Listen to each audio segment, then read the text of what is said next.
পরবর্তীতে গুনাহ করবে না এমন মর্মে যদি কেউ অপরাধ করে আল্লাহর কাছে চোখের পানিগুলো যদি ছেড়ে দিয়া বান্দা কান্দে রে, আমার আল্লাহ তখন জিগায় ফেরেশতারা, রে বান্দা কেন কান্দে? ফেরেশতারা বলে, মালিক আপনার বান্দা গুনার ভয়ে কান্দে, জাহান্নামের ভয়ে কান্দে গো। আমার আল্লাহ জিগায়, বান্দা কি জাহান্নাম দেখছে? না মালিক, জাহান্নাম দেখে নাই। আমার বান্দা কি জান্নাত দেখছে? না মালিক, জান্নাত দেখে নাই। আমার শাস্তি দেখে নাই। তারপর গভীর রাত উঠা আরামের ঘুম বাদ দিয়ে আমার কাছে কান্দে রে। আমার বান্দার চোখের পানি নাকের ডগায় আসার আগে আগে ওয়াদা দিলাম, বান্দার জিন্দেগির সব গুনাহ মাফ করে দিছি। আল্লাহ বলেন, আমার বন্ধু বড় বেতায় ব্যথিত, বন্ধুর মনটা বড় খারাপ, তাই বন্ধুরে খুশি করা দরকার, বন্ধুরে খুশি করা দরকার। তাই আল্লাহ বলেন, বন্ধু কান্দেন না। কেন কান্দেন? কেন কান্দেন? আল্লাহর নবী তখন বলেন, মালিক আমি কেন কান্দি আপনার তো জানার বাকিও নাই। তাহলে কেন জিজ্ঞাসা করেন? আল্লাহ কয়, বন্ধু আপনার জবান থেকে শুনতে আমি আল্লাহর ভালো লাগে। বলুন কেন কান্দেন? নবী বলেন, মালিক দ্বীনের জন্য, ইসলামের জন্য আমি গালি শুনছি, আমার কষ্ট লাগে না। দ্বীনের দাওয়াত দিতে গিয়ে, ইসলামের দাওয়াত দিতে গিয়ে মার খাইছি গো, রক্ত জড়াইছি, আমার কষ্ট লাগে না। আপনার দ্বীন প্রচার করতে গিয়ে যদি রক্তাক্ত হয়,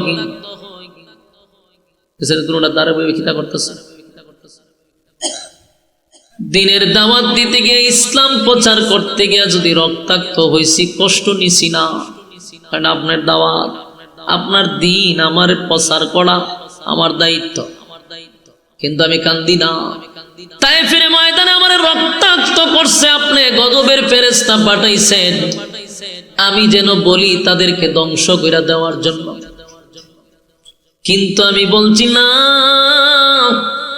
আল্লাহ, বরং তাদেরকে আপনি হেদায়েত দিয়া দেন, এরা বুঝে নাই। আমার রক্তাক্ত করছে, কিন্তু আমি বলছি আল্লাহ তারা বুঝে নাই, না বুঝে আমারে আঘাত করছে। কিন্তু আজকে আমি কেন কান্দি? আমার কান্নার কারণ হলো, মালিক আপনি জানেন আমার কেউ নাই, আমার মা নাই, বাবা নাই, দাদা নাই, চাচাও নাই, আমার টেগেল দেওয়ার মতো কেউ নাই, আমার আপন বলতে কেউ নেই।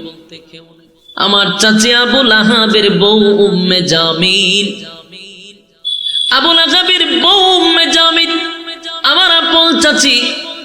কেমনে গো? মানুষের কাছে গিয়া কয় আমি আটপুরা, আমি নির্বংশ, আমার নাকি বংশ নাই, আমি মরে গেলে, আমি দুনিয়ার থেকে বিদায় হয়ে গেলে আমার নাম নেওয়ার মতো নাকি কেউ থাকবে না। আল্লাহ, আমার নিজের মানুষ যদি আমার অপপ্রচার করে, বলো না আমি আপনার দ্বীনের দাওয়াতটা কেমনে দিব? মানুষ আমারে বলবে তোমার নিজের লোক তোমার বিরোধিতা করে। সেই ব্যথায় ব্যতীত হইয়া আমি নবী কান্দি, আর কোনো কিছুর জন্য কান্দি না। আল্লাহ বলে, বন্ধু চোখের পানিগুলা মুছেন, কান্দেন না। আমি আল্লাহরে যদি কেউ গালি দেয়, আমি আল্লাহ সাথে সাথে কাউরে ধ্বংস করি না। আমি আল্লাহরে কেউ গালি দিলে আমার মন খারাপ করি না, আমি গুসা হই না, আমি রাগ হই না। আমার বান্দা আমারে গালি দেয়, আমারে সকালে গালি দিলে আমি আমার বান্দার জন্য বিকালে খাবার রেডি রাখি। কত মানুষ আমার আল্লাহরে গালি দেয় গো, কত নাস্তিক আমার আল্লাহরে গালি দেয়। বলুন আল্লাহ কি টাড়া ফলায় আমারে? সকালে গালি দিলে বিকালে আমার মালিক তার জন্য খাবার রেডি রাখে। আল্লাহ কয় আমারে গালি দিলেও আমি প্রতিবাদ করি না, প্রতিশোধ নেই না। কিন্তু আমার বন্ধুরে যদি কেউ গালি দেয়, আমি মালিক বরদাস্ত করতে পারি না। আমার বন্ধুরে যদি কেউ গালি দেয়, আমি বরদাস্ত করতে পারি না। আবু লাহাব আপনারে গালি দিছিল, আমি আল্লাহ কিন্তু সূরা লাহাব নাজিল কইরা জবাব দিছি, তাব্বাত ইয়াদা আবি লাহাবি ওয়া তাব্বা। আমি কিন্তু সূরা লাহাব নাজিল করে দাঁত ভাঙ্গা জবাব দিছি গো নবী। আবু লাহাব বলছে আপনি ধ্বংস হয়ে যাওয়ার জন্য আমি আল্লাহ আবু লাহাবরে ধ্বংস করে দিছি, আবু লাহাবের মাল আওলাদ সব ধ্বংস করে দিছি। আবু লাহাবের জন্য জাহান্নামের শিকাময় আগুন রাখছি, যেটা দিয়ে জ্বালাবো। আপনি নবীরে কেউ গালি দিলে আমি আল্লাহ বরদাস্ত করতে পারি না। আপনারে যে মানুষ বলতেছে আপনি আট কোরআন লেস কাটা, আমি আল্লাহর বড় মাইন্ডে লাগছে, আমি আল্লাহ বরদাস্ত করতে পারি নাই গো নবী। আপনার মনে বড় কষ্ট, আমি আপনার একজন দুইজন তিনজন চারজন ছেলে দিছিলাম, চারোটা ছেলে আমি আপনার নিয়ে গেছি, সেই ব্যথায় আপনি ব্যতীত বাবা হিসাবে আপনার আমি কষ্ট দিছি। চারটা ছেলে নিয়ে গেছি বন্ধু, চারটা ছেলে যদি আপনার দুনিয়ায় থাকতো, তারা আপনার বিরুদ্ধে কেউ কথা বললে প্রতিবাদ করত, আপনার ইজ্জত নিয়ে কেউ খেললে তারা প্রতিবাদ করত। চার ছেলে যদি বেঁচে থাকতো, আপনার সম্মান তারা ধরে রাখার চেষ্টা করত। চারটা ছেলে আমি আপনার নিয়ে গেছি, তবে বন্ধু সুসংবাদ আছে, নিলাম তো মাত্র 4 জন, কিন্তু আপনাকে আমি দিছি কোটি কোটি হাজার কোটি রুহানি সন্তান। আপনারে আমি দিলাম 4 জন সন্তান, নিয়ে গেলাম 4 জন সন্তান, কিন্তু বিনিময়ে আপনাকে কোটি কোটি হাজার কোটি রুহানি সন্তান দিলাম, যারা আপনার ইজ্জত রক্ষার্থে, যারা আপনার সম্মান রক্ষার্থে নিজের জীবন দিবে, তো আপনার ইজ্জত নষ্ট করতে দিবে না। এ নবীর রুহানি সন্তান কারা জানোনি? আমরাই হলাম নবীর রুহানি সন্তান। সুবহানাল্লাহ, আমরাই হলাম নবীর রুহানি সন্তান। এই বাংলাদেশে 16টা বছর আমার নবীরে নিয়ে কত গালাগালি করছে, কত ব্লগাররা আমার নবীর বিরুদ্ধে লেখালেখি করছে। বাংলাদেশের কোন পার্লামেন্টের একজন সদস্য এর প্রতিবাদ করে নাই। যারা লেখালেখি করছে তাদের শাস্তি বাংলার জমিনে কোনোদিন দেখিও নাই। অথচ যদি শেখ মুজিবুরের বিরুদ্ধে কেউ কথা বলছে রে, সকালে বললে বিকালে সে ঘুম হয়ে গেছে, এটার বিচার করতে পারছে, কিন্তু আমার নবীরে গালি দিলে 16 বছরে একটা বিচারও দেখলাম না। আমরা রুহানি সন্তানরা নবীর ইজ্জত রক্ষার জন্য মাঠে ময়দানে আন্দোলন করছি, মাঠে ময়দানে জাপায়া পড়ছি, কিন্তু এই ফেরাউনের গোষ্ঠীরা আমাদেরকে গুলি ঘুরা মারছে। আন্দোলনে করতে গেল আমাদের উপরে গুলি চালাইলো, কিন্তু তারা জানে না আমরা নবীর রুহানি সন্তান, আমরা নবীর ইজ্জত রক্ষার জন্য নিজের জীবন দিয়া দিব, ঠিক কিনা? বাংলাদেশে যদি নেক্সট টাইমে কোনো ব্লগার অথবা কোনো বিধর্মী কোনো মালুর বাচ্চা যদি অথবা কোনো দাদার দালাল যদি নেক্সট টাইমে এমন সাহস করে যে আমার নবীর বিরুদ্ধে গালি দেয়, প্রশাসনে তখন গণার আমাদের টাইম নাই, কথা হয় না? প্রশাসন গণব না, তখন তার জিব্বা ছিঁড়ে কুত্তার নাস্তা বানাবো। যদি কোনো প্রশাসন পাখির মতো গুলি করে, প্রশাসনের গুস্ত দিয়া কুত্তারে খাওয়াবো। কথা হন ঠিক? নবীর ক্ষেত্রে কোনো সার আছে নাকি? 16 বছর নবীর বিরোধিতা করছে, প্রতিবাদ করতে গেলে পুলিশ কুত্তা বাহিনী আমাদেরকে গুলি করে মারছে। সেই কুত্তা বাহিনী যদি আবার আমাদের উপরে হাত তুলতে চায়, তাদের গুস্ত কুত্তাদেরকে খাওয়াবো, ঠিক কিনা বলে?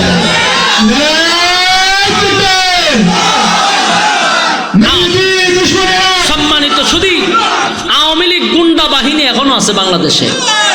গুন্ডা বাহিনীদেরকে আমাদের কি শেষ করতে হবে?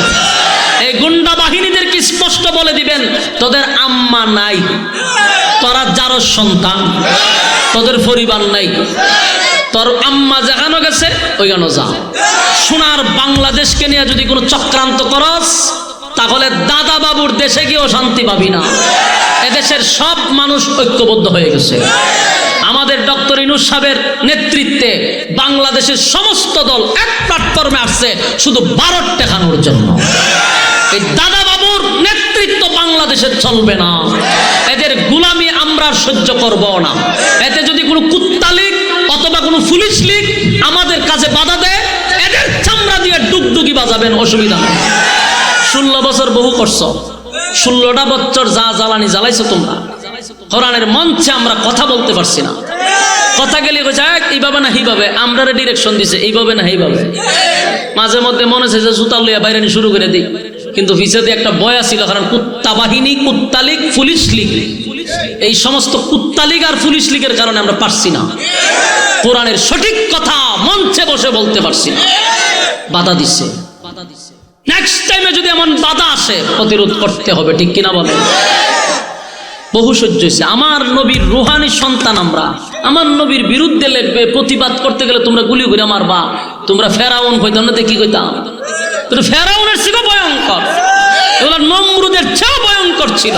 এরা আসলে কোনো মুসলমান ছিল না, সবগুলা ফেরাউনের উত্তরসূরি ছিল। এই ফেরাউনের বাচ্চাগুলি নবীর বিরুদ্ধে কথা বলে আমরা লামলাম, আমরা মারছে গুলি করে। বুলাতে আপনি যদি আমার কথা মনে করেন যে এমনি কইতেছি, তাহলে নেটে চার্জ দেন। বুলাতে নবীর বিরুদ্ধে লেখছে, মাদ্রাসার ছাত্ররা গেছে প্রতিবাদ করার জন্য। শেখ হাসিনার কুত্তা পুলিশ, এই কুত্তা পুলিশরা গুলি করে আমাদের ভাইদেরকে মারছে, পাখির মতো গুলি করে মারছে আমাদের আলেমদেরকে। এই ইতিহাস কি বলে লিছি? বলি না। এই জন্য তোমাদেরকেও বলছি, বাবা পোশাক লাগাইছো বালা কথা, ওই দিন আর নাই, দিন ভুলে যাও। জনগণের পক্ষে কাজ করো, আমরা তোমাদেরকে সেলট দিব। তোমাদের জন্য প্রয়োজন আমরা লড়বো যদি জনগণের পক্ষে কথা বলো। ভারতের পক্ষে কথা কইবা, পোশাক খুলে পিঠের চামড়া তুলবো আমরা। দেখছো 5 তারিখে কত কুত্তা লীগরে ঝুলায় রাখছে। বাংলাদেশের মানুষ সব পারে, সব পারে। কি পরিমাণ খুব ভিতরে মানুষের জমা। বিশেষ করে আলেমরা বাংলাদেশের সবচেয়ে বেশি নির্যাতিত। আপনি যাই বলেন, আলেমদের চেয়ে নির্যাতিত বাংলাদেশে আর কোনো দল ছিল না। আমরা না ছিল আমাদের বাক স্বাধীনতা। আমাদেরকে তো কোনো কথা বললেই আমরা বানাইতো জঙ্গি। আরে বাইরে জঙ্গি বানালি তো টাস করে। মসজিদের একটা ইমাম সাহেব যদি খুতবা লইয়া সিঁড়ির থেকে লামছে, ওইটা তো জঙ্গির বই, খুতবার বইটাও জঙ্গি বানায়া লই গেছে। কি পরিমাণ নাটক আর কি পরিমাণ জুলুম আর নির্যাতন ফেরাউনি কায়দায় বাংলাদেশ চালাইছে। দুঃখে বুক বড়া, কষ্টে কুবে বাংলাদেশের মানুষ ফেসিসকে সরাইছে। এই জন্য এখানেই স্বাধীন হয়েছেন না। এখনো খেয়াল রাখবেন যে আমরা নবীর রুহানি সন্তান। বলুন, আমরা নবীর রুহানি সন্তান। সব আমার বাপরে গালি দে, আমারে গালি দে, সহ্য করব না। আমার নবীরে নিয়ে গালি দিবা, সহ্য হবে না, সহ্য করব না। আল্লাহ কয় আপনার 60 জন ছেলে নিছি, বিনিময়ে আপনাকে কোটি কোটি রুহানি সন্তান দিছি। রুহানি সন্তান হইল আমরা। আল্লাহ কয় আপনার রুহানি সন্তানরা আপনার ইজ্জতের হেফাজত করবে, আপনার ইজ্জত নষ্ট করতে দিবে না। প্রয়োজনে তারা জীবন দিবে আপনার ইজ্জত রক্ষার জন্য। বাস্তব না বাস্তব? সম্মানিত সুধী, আল্লাহর নবীকে আল্লাহ সান্ত্বনা দিতেছে। বন্ধুরে বন্ধু সান্ত্বনা দেয় যে সন্তান নিচে কয়জন? 60 জন। জোরে কোন কয়জন? আল্লাহ কয় নিলাম তো 60 জন, দিলাম কোটি কোটি হাজার কোটি রুহানি সন্তান। বন্ধু কাইন্দেন না, মনে করছেন আপনার ছেলেগুলারে নিয়ে গেছি, আপনার নাম বলার কেউ থাকবে না। না বন্ধু না, এই দুনিয়া থাকবে যতদিন, আপনি নবীর নাম থাকবে ততদিন। নাম থাকবে আপনার, তারা আপনাকে প্রচার করে আপনার নাম নেওয়ার মতো কেউ থাকবে না। অথচ আমি আল্লাহ ওয়াদা দিলাম, আমি আল্লাহর নাম থাকবে যতদিন, আপনি নবীর নাম থাকবে ততদিন। দেখেন প্রতি সেকেন্ডে সেকেন্ডে নবীর নাম কিন্তু নেওয়া হচ্ছে। আপনি নেন নাই, কিন্তু আপনার পাশের মানুষটা নিছে। পাশের মানুষ নেয় নাই, কোনো না কোনো জায়গায় নবীর নাম সেকেন্ডে সেকেন্ডে নেওয়া হচ্ছে। সুবহানাল্লাহ। আল্লাহ কয় বন্ধু কান্দিন না, এই নেন আপনাকে আমি একটা গিফট করলাম। যে গিফট আমি আদমকে করি নাই, আমি আল্লাহ ইব্রাহিম খলিলুল্লাহকে করি নাই, আমি আল্লাহ ইব্রাহিম রে এই নিয়ামত দান করি নাই। মুসা কালিমুল্লাহ আমার সঙ্গে কথা বলতো, সুসম্পর্ক, কিন্তু আমি এই নিয়ামত তারে গিফট করি নাই। ওগো নবীজি, আপনাকে এমন একটা জিনিস গিফট করলাম যেটা হাসরের মাঠে সবচেয়ে বড় গুরুত্বপূর্ণ, এটার নাম হলো কাউসার। ইন্না আ'তাইনাকাল কাউসার, নিশ্চয়ই আমি আপনাকে কাউসার দান করলাম। এই উড়ান, দুটোটা উড়ান, উড়ান, তিনবার ওয়ার্নিং দিছি। বেয়াদব পোলাটা, বেয়াদব বইয়া এখানে আপনারা আবার একখানে বইতেছেন। এই পিছনে পাঠা, আমার দ্বারা বই ফাইজলামি করতেছে অনেকক্ষণ ধরে। আবার দুটার একখানে বসে, তুই কেন দাঁড়া। আরে কয়টা শতান যে উপরে আল্লাহ ভাবতে জানেন। অনেকক্ষণ ধরে এখানে দুটা বই বয়ে খাচ্ছেন। আমি বারবার চাই, কিন্তু ডরায় না, ডরায় না যে এটা কিয়ামতের আলামত। আগে আমরা ছোট থাকতে বড়রা বুলকিতে চাইলে বইতে দিছি, ডরে। এটা তো কিয়ামতের আলামত। এ চাইলে আরো আসে আর আনন্দ লাগে। তোরা একটা কিয়ামতের আলামত, তুই কিয়ামতের আলামত। এ সামনে বইছে রে, যাতে না লড়তে পারে। শয়তান তো চতুর্দিকে ঘুরে, এখন বর করতো কার উপরে, এডির উপরে বর করে। এই যে মুভমেন্ট ঘুরাই দিচ্ছে, এখন আমার মনোযোগ নষ্ট করে দিছে। এটা কিন্তু শয়তানের একটা ফায়দা হয়েছে। এই জন্য আপনারা মনোযোগ নষ্ট করেন। আল্লাহ কি কয়, নিশ্চয়ই আপনাকে আমি কাউসার দিয়া দিছি। দিব এই শব্দ কইছে না, বলছে দিয়া দিছি। দেখেন নবীরে খুশি করালে আল্লাহ কি কি পদক্ষেপ নিছে। এক নম্বর হলো ইন্না আ'তাইনাকাল কাউসার, নিশ্চয়ই আমি আপনাকে কাউসারটা দিয়া দিলাম। সুবহানাল্লাহ। নবী এমনি এমনি মুস্কি হাসি দিছে না, এত কষ্টের মাঝখানে আমার নবী মুস্কি হাসি দিয়া কয়, সাহাবীরা রে, এমন একটা সূরা নাজিল হইছে যা পুরাটাই আমি নবীরে খুশি করার জন্য। আল্লাহ বলেন, ইন্না আ'তাইনাকাল কাউসার, পয়গম্বর আমি আপনাকে কাউসারটা দান করে দিলাম। কাউসার দান করে দিছে। এরপর আল্লাহ কয়, ফাসাল্লি লিরাব্বিকা ওয়ানহার। এরপর আল্লাহ বলেন, ফাসাল্লি লিরাব্বিকা ওয়ানহার, আপনার রবের জন্য আপনি সালাত আর কুরবানি দেন। এখানে দুইটা কথা, একটা হলো সালাত আর একটা হলো কুরবানি। আমার প্রশ্ন হলো, কাউসারের সঙ্গে সালাত আর কুরবানির কি সম্পর্ক?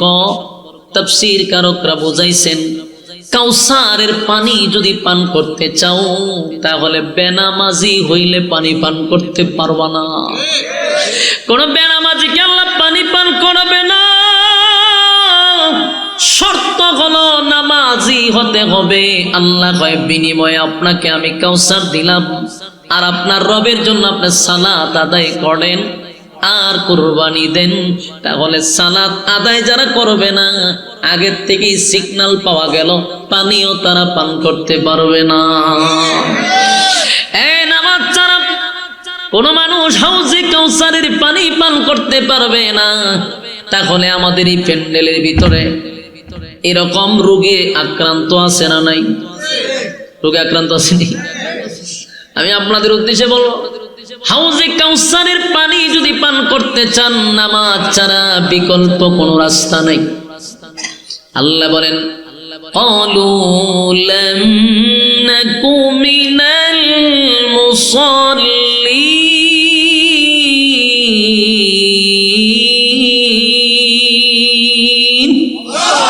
আল্লাহ বলেন, ক্বালু লাম নাকু মিনাল মুসাল্লিন, কিয়ামতের মাঠে মুসল্লি যারা হবে তারাই পানি পান করবে। মুসল্লি যদি হতে চাও তাহলে আল্লাহর নবীর বরকতে হাতের পানি পান করতে পারবা। শর্ত হলো দুনিয়ায় নামাজি হতে হবে। রাজি আছেননি? আল্লাহ বলে, বন্ধু আপনাকে আমি কাউসার দান করলাম। জানেননি কাউসার কি জিনিস? এটা সাধারণ কোনো জিনিস না। হাসরের মাঠে সবচেয়ে গুরুত্বপূর্ণ হলো হাউজে কাউসার। এই পানি যদি পান করে কেউ তাহলে তার অবস্থা হবে একরকম, পানি যদি পান না করে তার অবস্থা হবে আরেক রকম।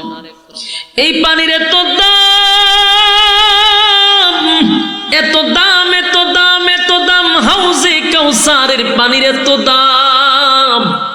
এই পানি যারা পান করবে তাদের কপাল ফুলে যাবে, পানি যারা পান করবে না তাদের কপাল পুড়ে যাবে।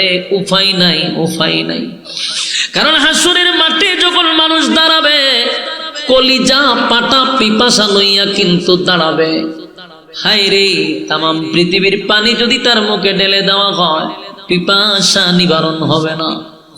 সেই অবস্থায় যখন দাঁড়াবে, আল্লাহর নবী বলেন, আমার বরকতি হাতের এক পেয়ালা পানি যদি কেউ পান করতে পারে, এই তৃষ্ণা নিবারণ হবে রে। এমন নিবারণ হবে 50,000 বছরের ভিতরেও পানির পিপাসা লাগবে না। এই পানি পান করতে হলে বলুন শর্ত আছে না নাই? এক নাম্বার হলো বান্দারে ঈমান আনতে হবে এক আল্লাহর উপরে। বলুন ঈমান আনতে হবে কার উপরে? ঈমান আনছেন কিন্তু আবার বাবার কাছেও চান, এইরকম ঈমানের দরকার নেই। ঈমান ঈমান যদি আনে দিলে জুতা দা ভিড়াইবে ফেরেশতারা। হিন্দুরাও মানে আল্লাহ একজন আছে, কিন্তু চায় গিয়া মার কাছে। আবার মাজার পূজারীরা মানে আল্লাহকে, কিন্তু চায় গিয়া জড়ার কাছে, লেংটার কাছে। তাহলে তুই আর হেরার মধ্যে বেশ কমটা কোথায়? আমরা চাইবো কার কাছে? আমাদের জীবন মরণ সব কার কাছে? আমাদের নামাজ রোজা কার জন্য? আল্লাহর জন্য, আল্লাহর জন্য। ইন্না সলাতি ওয়া নুসুকি ওয়া মাহইয়ায়া ওয়া মামাতি লিল্লাহি রাব্বিল আলামিন, লিল্লাহি রাব্বিল আলামিন, লিল্লাহি রাব্বিল আলামিন। ইন্না সলাতি ওয়া নুসুকি ওয়া মাহইয়ায়া ওয়া মামাতি লিল্লাহি রাব্বিল আলামিন, লিল্লাহি রাব্বিল আলামিন, লিল্লাহি রাব্বিল আলামিন। আমার নামাজ, আমার রোজা, আমার হজ, আমার যাকাত সব কিছু তোমারই জন্য। ইন্না সলাতি ওয়া নুসুকি ওয়া মাহইয়ায়া ওয়া মামাতি লিল্লাহি রাব্বিল আলামিন, লিল্লাহি রাব্বিল আলামিন, লিল্লাহি রাব্বিল আলামিন। বলুন নামাজ কার জন্য? আমার নামাজ, আমার রোজা, আমার হজ, আমার যাকাত, আমার জান, আমার কুরবান সব আমার মালিকের জন্য বরাদ্দ। এই মাথাটা যদি নোয়াইতে হয় কার কাছে নোয়াবো? আল্লাহ ছাড়া কি কারো কাছে মাথা নত করা যাবে? পীরের পায়ে, তারপরে মাজারে বাজারে পাথরে সেজদা দিলে বলুন ঈমান থাকবো? কথা হয় না। শিরিক করো না, বেদাত করো না, আল্লাহ ছাড়া কারো কাছে মাথা নত করো না। শিরিক করো না, বেদাত করো না, আল্লাহ ছাড়া কারো কাছে মাথা নত করো না। শিরিক করো না, বেদাত করো না, আল্লাহ ছাড়া কারো কাছে মাথা নত করো না। পীরের পূজা, ঘোরের পূজা ইসলামেতে নাই, তবু মানুষ আল্লাহ ছাড়া মাথা যে নোয়ায়। ঠিক, পীরের পূজা, ঘোরের পূজা ইসলামেতে নাই, তবু মানুষ আল্লাহ ছাড়া মাথা যে নোয়ায়। কোরআন পড়ো, হাদিস শিখো, কোরআন পড়ো, হাদিস শিখো, তার ওদিকে যেও না। শিরিক করো না, বেদাত করো না, আল্লাহ ছাড়া কারো কাছে মাথা নত করো না। শিরিক করো না, বেদাত করো না, আল্লাহ ছাড়া কারো কাছে মাথা নত করো না। এই তরিকা সেই তরিকা, অভাবে কিছু নাই, রাসূল ছাড়া আর তরিকা মুক্তির উপায় নাই। এই তরিকা সেই তরিকা, অভাবে কিছু নাই, রাসূল ছাড়া আর তরিকা মুক্তির উপায় নাই। কোরআন শিখো হাদিস বুঝো তার অধিক যেও না শিরিক করো না বেদাত করো না আল্লাহ ছাড়া কারো কাছে মাথা নত করো না আল্লাহ ছাড়া কারো কাছে মাথা নত করো না পীরের পূজা ঘরের পূজা ইসলামেতে নাই তবু মানুষ আল্লাহ ছাড়া মাথা যেন আয় পীরের পূজা ঘরের পূজা ইসলামেতে নাই তবু মানুষ আল্লাহ ছাড়া মাথা যেন আয় হাদিস শিখো কোরআন পড়ো তার অধিক যেও না শিরিক করো না বেদাত করো না আল্লাহ ছাড়া কারো কাছে মাথা নত করো না ঠিক নেই আমার একমাত্র সেজদা দেওয়ার মালিক যদি আমার মালিক হয় রে তাহলে আমি কেন বাবার পায়ে সেজদা দিব একটা সেজদা দিয়া চিরতরে জাহান্নামের বাসিন্দা হয়ে গেছে কারণ একটা মানুষ যদি গুনাহ করে গভীর রজনীতে যদি গুনার উপরে অনুতপ্ত হয় একটা মানুষ গুনাহ করছে কিন্তু গভীর রজনীতে যদি হাত তুলে কয় আল্লাহ গুনাহ করেছি অন্যায় করছি অপরাধ করছি মালিক শয়তানের ওয়াসওয়াসায় পড়ে বুঝতে পারি না আল্লাহ শয়তানের ওয়াসওয়াসায় পড়িয়া গুনাহ করছি গো আল্লাহ গভীর রাত মানুষ যখন স্ত্রী পুত্র লইয়া ঘুমায়া গেছে আল্লাহ পশু পাখিরা ঘুমায়া গেছে তোমার বান্দা গুনার ভয়ে ঘুমায় না ঠান্ডা পানি দিয়া ওযু করলাম আল্লাহ তোমার কুদরতি পায়ে সেজদা দিলাম আল্লাহ অপরাধীর বেশে আমি তোমার কাঠগড়ায় দাঁড়াইলাম চোখের পানিগুলো যদি ছেড়ে দিয়া বান্দা কান্দে রে আমার আল্লাহ তখন জিগায় ফেরেশতারা রে বান্দা কেন কান্দে ফেরেশতারা বলে মালিক আপনার বান্দা গুনার ভয়ে কান্দে জাহান্নামের ভয়ে কান্দে গো আমার আল্লাহ জিগায় বান্দা কি জাহান্নাম দেখছে না মালিক জাহান্নাম দেখে নাই আমার বান্দা কি জান্নাত দেখছে না মালিক জান্নাত দেখে নাই আমার শাস্তি দেখে নাই তারপর গভীর রাত উঠা আরামের ঘুম বাদ দিয়ে আমার কাছে কান্দে রে আমার বান্দার চোখের পানি নাকের ডগায় আসার আগে আগে ওয়াদা দিলাম বান্দার জিন্দেগির সব গুনাহ মাফ করে দিছি আমার কুমিল্লার ভাইরা গুনার জন্য যদি কেউ তওবা করে পরবর্তীতে গুনাহ করবে না এমন মর্মে যদি কেউ অপরাধ করে আল্লাহর কাছে অপরাধ স্বীকার করে আমার মালিক বলে বান্দারে আমি মাফ করে দিব কিন্তু খোদার কসম যদি কেউ শিরিক করে কোন বন্ড বাবার পায়ে সেজদা দেয় কেউ যদি মাজারে সেজদা দেয় কেউ যদি মাজারে চায় আল্লাহর কসম এই লোকটা বেঈমান হইয়া মারা যাবে কোনোদিন তওবার সুযোগ পাবে না এইজন্য আমাদের কাজ হলো আপনাদের কাছে বলা মানা না মানা দায়িত্ব আপনাদের আমার ইমানি দায়িত্ব পৌঁছায় দেওয়া আমি আপনাদের কানে কানে কানে কানে আওয়াজ পৌঁছায় দিলাম এই জমিনে থেকে শিরিক কইরো না বেদাত কইরো না গুনার জন্য মাপ চাও মাপ করে দিবে কিন্তু শিরিক যদি করো কপাল করছ শিরিক কোনোদিন মাপ হয় না আমার যুবক ভাইয়েরা তাই আল্লাহ বলেন বন্ধু এই জমিনে আপনার নামের সম্মান আর মর্যাদা আমি রাখবো আপনাকে কাউসার দিছি আমি খুশি করার জন্য হাসরের মাঠে আপনি নবীর হাতের পানি যারা পান করবে তারা আর পানি পান করতে হবে না সেই পাওয়ার সেদিন আমার নবীরে দেওয়া হবে রে নবীর বরকতি হাতের পানি যদি পান করতে চাও বলো নামাজ দরকার আছে না নাই নামাজ কায়েম করতে হবে আল্লাহর নবীকে আল্লাহ খুশি করছে হাউজে কাউসার দিয়া এরপর আল্লাহ বলেন ইন্না শানিআকা হুয়াল আবতার ওই যে বেঈমানেরা আমার নবীরে আবতার বলে গালি দিছে আল্লাহ বন্ধুর পক্ষ হইয়া তার প্রতিবাদ করছে সুবহানাল্লাহ আমার নবীরে আবতার বলে গালি দিছে রে কিন্তু নবী প্রতিবাদ করে নাই আমার আল্লাহ নিজেই সূরা নাজিল করে প্রতিবাদ করছে ইন্না শানিআকা হুয়াল আবতার আবে তার মানে হলো লেজ কাটা, আবে তার মানে হলো নির্বংশা, আবে তার মানে হলো আটকুরা।